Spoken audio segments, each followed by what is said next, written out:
Hi friends, welcome to fire at kitchen. இன்றைக்கி என்னென்னு பார்த்தீங்கன்னா, நம்ம அந்த உருளைக்கிழங்கு சிப்ஸ் தான் போகிறோம்.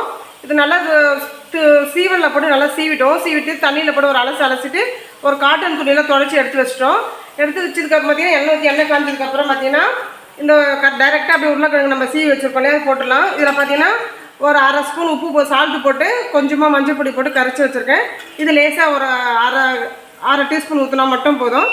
இது ஏற்கனவே போட்டோம் பாருங்கள். போட்டிங்கன்னா சூப்பராக நல்லா கரகரன்னு இருக்கும். நம்ம கடையில் வாங்குறோம் இல்லையா, அதோட நம்ம வீட்டில் போடுறது ஆரோக்கியமாக இருக்கும். எந்த எண்ணெயில் போட்டாலும் ஒரே யோசனையாக இருக்கும்.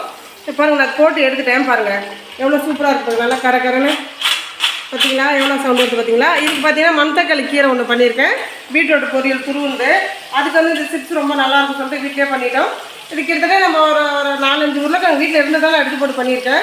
ஒரு 4-5 பண்ணும்போது இவ்வளோ வருதுன்னா, இப்போ நம்ம இன்னும் நிறைய வாங்கி பண்ணும்போது நிறைய வரும். நம்ம வாங்கி இது மாதிரி நம்ம சிப்ஸ் மாதிரி போட்டு வச்சுட்டு நம்ம பாக்ஸில் போட்டு வச்சிட்டோம்னா காரக்குழம்பு வத்த குழம்பு காலையில் நேரத்தில் கேரட் கட்டும்போது எதனா ஒரு குழம்பு வச்சுட்டு டக்குன்னு இந்த சிப்ஸ் கொஞ்சம் எடுத்து குத்த அமைச்சிடலாம். சூப்பராகவும் இருக்கும், ஆரோக்கியமாகவும் இருக்கும். ஓகே ஃப்ரெண்ட்ஸ், இந்த வீடியோ பாருங்கள், பிடிச்சா சப்ஸ்கிரைப் பண்ணுங்கள், லைக் பண்ணுங்கள், ஷேர் பண்ணுங்கள். அடுத்த வீடியோவில் பார்க்கலாம். ஓகே, டாடா, பாய்.